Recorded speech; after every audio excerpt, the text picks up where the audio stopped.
السلام علیکم۔ قبر پر فاتحہ کیسے پڑھیں؟ قبر پر فاتحہ پڑھنے کا بالکل آسان طریقہ آج میں آپ لوگوں کے ساتھ شیئر کروں گی۔ بہت سارے لوگ جب قبرستان جاتے ہیں فاتحہ کے لیے تو وہاں پر جا کر چند بڑی غلطیاں کرتے ہیں جس کی وجہ سے وہ گناہ گار ہوتے ہیں۔ یعنی جاتے تو وہ اپنے مرحوم والدین یا رشتہ دار عزیز و اقارب کی قبر پر فاتحہ خوانی کے لیے ہیں، لیکن الٹا وہ گناہ کما کر لوٹتے ہیں۔ تو وہ کون سی غلطیاں ہیں وہ بھی جانتے ہیں جو کہ ہمیں نہیں کرنی چاہیے۔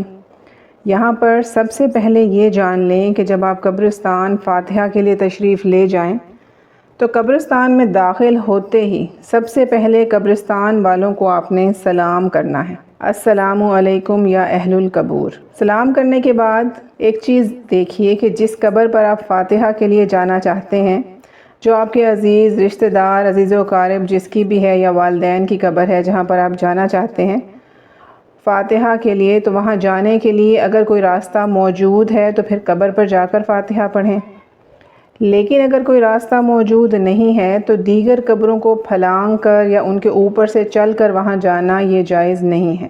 پھر آپ کے لیے یہ حکم ہے، علماء بیان فرماتے ہیں کہ قبرستان کے کنارے کھڑے ہو کر ہی آپ اس صاحب قبر کے لیے فاتحہ پڑھیں، دعائے مغفرت کریں۔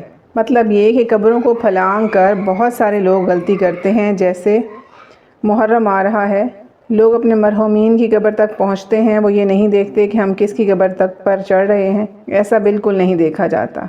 حالانکہ حدیث پاک کا مفہوم ہے، رسول اللہ صلی اللہ علیہ وآلہ وسلم نے فرمایا کہ میں آگ کے انگاروں پر چڑھوں یا تلوار پر چلوں یا آگ کا جوتا پہن لوں، یہ مجھے کسی مسلمان کی قبر پر چلنے سے بہتر ہے۔ یعنی کہ رسول اللہ صلی اللہ علیہ وآلہ وسلم کا یہ فرمان ہے کہ آپ کا آگ کا جوتا پہن لینا مسلمان کی قبر پر چلنے سے بہتر ہے۔ تو قبر پر نہیں چڑھنا چاہیے، دوسری قبروں کو روند کر اپنے مرحوم کی قبر تک نہیں پہنچنا۔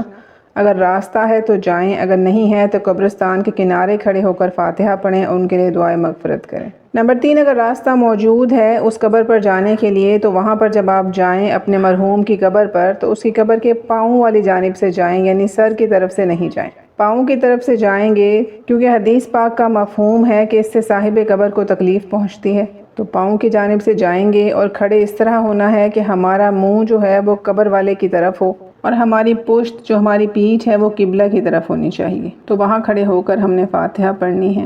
یعنی جو بھی آپ کو قرآن مجید کی صورتیں یاد ہیں وہ آپ تلاوت کریں، سورہ اخلاص پڑھیں، سورہ فاتحہ پڑھیں، سورہ ملک پڑھیں، جو بھی آپ پڑھنا چاہیں، درود پاک پڑھیں۔ اس کے بعد جو کچھ آپ نے پڑھا ہے اس کا ثواب اس صاحب قبر کی روح کو ارسال کریں اور ان کے لیے دعائے مغفرت کریں، اپنے لیے بھی دعا کریں کہ یا اللہ ہمیں توبہ کی توفیق عطا فرما، قبر کی تیاری کی توفیق عطا فرما۔ دعا کا بالکل آسان طریقہ آپ نے دیکھ لیا۔ پڑھنے کے بعد آپ دعا کریں گے کہ یا اللہ سب سے پہلے آپ نے سورہ فاتحہ پڑھی، اس کے بعد درود پاک پڑھیں، اس کے بعد دعا کریں۔ پھر آپ کہیں گے یا اللہ جو کچھ میں نے پڑھا اس کا ثواب میں اپنے پیارے آقا محمد مصطفیٰ صلی اللہ علیہ وآلہ وسلم کی بارگاہ میں تحفتاً پیش کرتا ہوں، قبول و منظور فرما۔ اے اللہ آپ صلی اللہ علیہ وآلہ وسلم کی آل اولاد ازواج اصحاب حضرت آدم سے لے کر جتنے بھی مومنین مومنات اس دار فانی سے کوچ کر گئے ہیں، اے اللہ تمام کی روح کو اصالِ ثواب کرتا ہوں، قبول و منظور فرما۔ ان قبرستان والوں کی روح کو اصالِ ثواب کرتا ہوں، قبول و منظور فرما۔ میں اپنے مرحوم والدین یا جو بھی جس کی وفات پا چکے ہیں ان کی روح کو اصالِ ثواب کرتا ہوں، قبول و منظور فرما۔ اے اللہ ان کی بخشش فرما، اے اللہ ان پر قبر کی زندگی آسان فرما دے، اے اللہ ہمارے لیے آسانیاں پیدا فرما، ہمیں توبہ کی توفیق عطا فرما۔ جو بھی آپ دعا کرنا چاہیں اس کے بعد آپ دعا کریں اور درود پاک پڑھ کر دعا کو مکمل کریں۔ اب یہاں پر چند چیزیں اور بھی ہیں۔ بہت سارے لوگ جب قبرستان جاتے ہیں تو وہاں جا کر قبروں کے اوپر اگربتی سلگا دیتے ہیں یا چراغ جلاتے ہیں، نہ یہ جائز نہیں ہے۔ اگر تو آپ یہ سمجھتے ہیں کہ اس سے صاحب قبر کو نفع پہنچے گا تو صاحب قبر کو کوئی نفع نہیں پہنچتا۔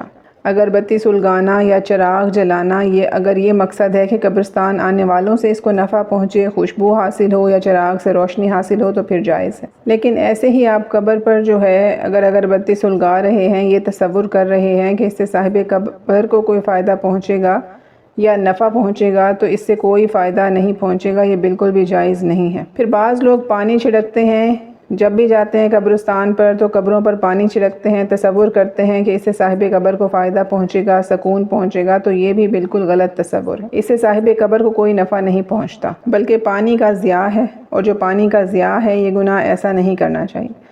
ہاں، اگر وہاں جا کر آپ پھیلی ہوئی قبر کی مٹی جو ہے اس کو اکٹھا کرتے ہیں جمع کرنے کے لیے، یا اس کو جمانے کے لیے وہاں پانی چھڑکتے ہیں قبر کے اوپر، تو یہ جائز ہے۔ لیکن اگر آپ یہ تصور کرتے ہیں کہ اس سے صاحب قبر کو سکون پہنچے گا یا ٹھنڈک ہوگی، تو یہ بالکل غلط تصور۔ ہاں، کھجور کی ٹہنی رکھیں، پھول ڈالیں، یہ حدیث پاک سے ثابت ہے۔ کھجور کی ٹہنی رکھنا رسول اللہ صلی اللہ علیہ وآلہ وسلم کا عمل ہے، اس سے صاحب قبر کو فائدہ پہنچے گا۔ اسی طرح پھول بھی علماء فرماتے ہیں کہ ڈال سکتے ہیں، لیکن پانی ڈالنا یہ بالکل غلط تصور ہے، یہ نہیں ڈالنا چاہیے۔ مجھے امید ہے کہ آپ کو یہ باتیں سمجھ آ گئی ہوں گی۔ اللہ تعالی ہم سب کو سمجھ بوجھ کی توفیق عطا فرمائے۔ آج ہم نے قبر پر فاتحہ پڑھنے کا بالکل آسان طریقہ آسان الفاظ میں سمجھا ہے۔ اللہ تعالی ہم سب کو عمل کی توفیق عطا فرمائے، ہمیں بھی اپنی قبر اور آخرت کی تیاری کی توفیق عطا فرمائے۔ آمین ثم آمین۔ السلام علیکم۔